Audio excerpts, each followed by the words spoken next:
So overnight kung nakababad, Mike, Yes, kailangan i-soak overnight. pag hindi mo binabad, may matigas na hindi talaga lumalambot. At mahirap tunawin. Mahirap tunawin. Tama. Tama. So Parang dapat mga soya lang. Parang soya lang din. Oo, Kailangan parang ibabad ganon. mo muna. Parang white beans. Tapos, pwede nang kainin ito actually. Gusto nyo kainin na natin to? Gusto nyo Kasi malambot na siya. malambot na siya eh. Oh, yan. Lagyan mo lang kunting, ito maganda Sugar. to. Kunting sugar para medyo ma-hands-on yung lasa ng corn. So, lagyan natin ng sugar. At saka asin. Di ba? Okay. Takpan lang natin, tapos buksan lang natin ito. Tama ba yung inuksan ko? Opo. Para maging crispy, ganito. Mike, ihiliran mo lang dyan mula dyan. No oil? No oil. No, oh, well. Sige, iganyan mo lang lahat, Mike. Yung bacon, magmamantika siya Ng sarili niya. ng sarili niya. Hindi mo palakasan, mahina lang. Palakasan mo lang last minute hanggang para mag-crispy. At the last. Right. So, ganun lang kadali. Habang inantay ko si Mike. Ako na! Ikaw na dyan. Sarap niyan. Sarap yan kasi Paborito bacon ko eh. yung Everybody love bacon, di ba? Sino bang ayaw ng bacon? Basta malutong at walang malambot na part. Oh, okay. Takpan mo lang. Okay. Ganyan lang po kahina. Sa una, malakas muna, pagkataon lumingas na at saka pahinaan. Okay. Right? Alam mo minsan, sa technique din sa pagluluto, may kasabihan eh. Kapag ginawa ng isang tao, mag-isip ka rin.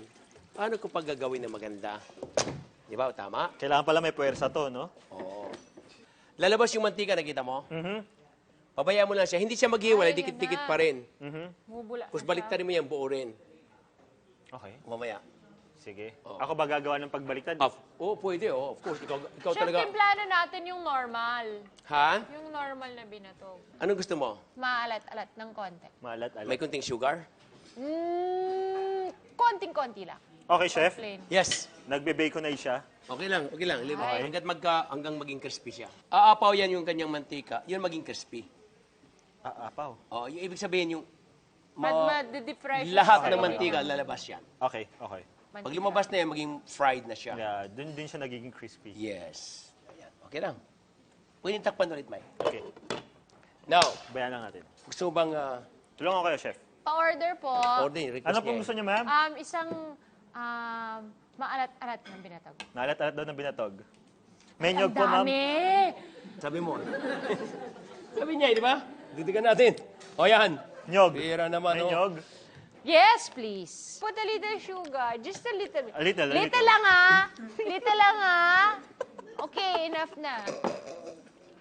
Parang sinasadya. Maalat-alat. Ginamang maalat na maalat na maalat. Hindi kasi mali yung utos mo eh.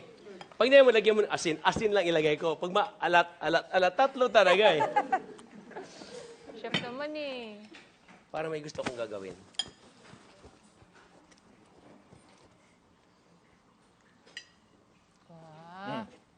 Gourmet. Gumagurmet. Tapos,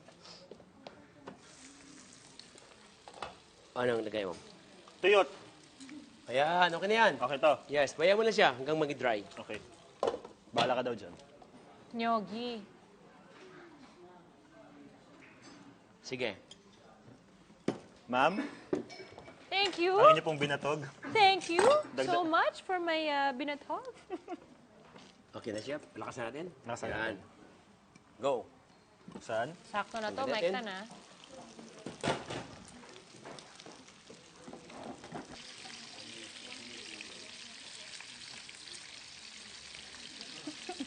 Baka lang. Hindi. Mahirap na pagkamali. Excuse me, Mike. Ba't kayo may ka lang excuse? Lapit ko din eh. Look at that! Ganda! What a beautiful color! Oh! Di ba? Galing mo Napalakasan talaga, natin chef. para maging crispy. Hindi nag-iwala. It's really crispy. Now, ilagay ko na dito yung ating this is the nyog. I'm scared. Thank you. I know you love me. Of course naman. Always naman. Miss Dan, pwede ba Ganda tayo gumawa ng naman. nilupak? Wow. Okay. Kailangan ihanda natin ang ating paper towel for... Googles lang yun. Chef, bakit kailangan magkakasama? Ha? Or style lang siya? For Hindi- preparation lang? Hindi kailangan Ayaw, magkasama gusto ko siya yung para normal. hindi Yung kukulubot. normal in the Okay. kalsada. Kasi kapag individual isa lang, gaganon yan eh. Parang nag-iisa-isa. Oo. Tingnan mo, ganda. Dali lang Para yun, sa group pakulo sila. lang. Yeah, maganda. Parang Saka malakas ano? Tapos, pantay din yung pagkakaluto. Yes, crispy siya. Ganon kasimple na technique na hindi naghihiwalay. Mm. Ganda. Yo. Diba? There you Ganda go. ng pagiging pula. Nice. There you go. Off. Then, of course, another paper towel. As simple as that. Mga technique na pambihira mong makikita. Simple lang. Kasi usually sa kitchen lang yan eh. Tapos makikita mo, pag nilabas, yun na yun eh. Finished product na eh. Beautiful. Okay. So, Saan ito? we will do the chopping a little bit, Mark. Wow. Very nice. Tapos, ang isa naman, simple nyog lang. Just put on top. On top. Diyan lang. Tapos, ang bacon natin, wow, look at that, very crispy. Ay.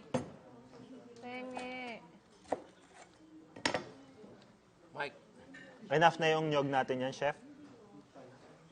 Lagyan ko? Yes. It's up to you kung gusto mo lagyan ng salt, Yeah. sugar.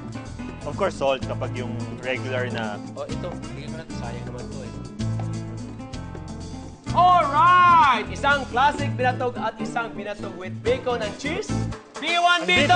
Iserve na yan! Binatog!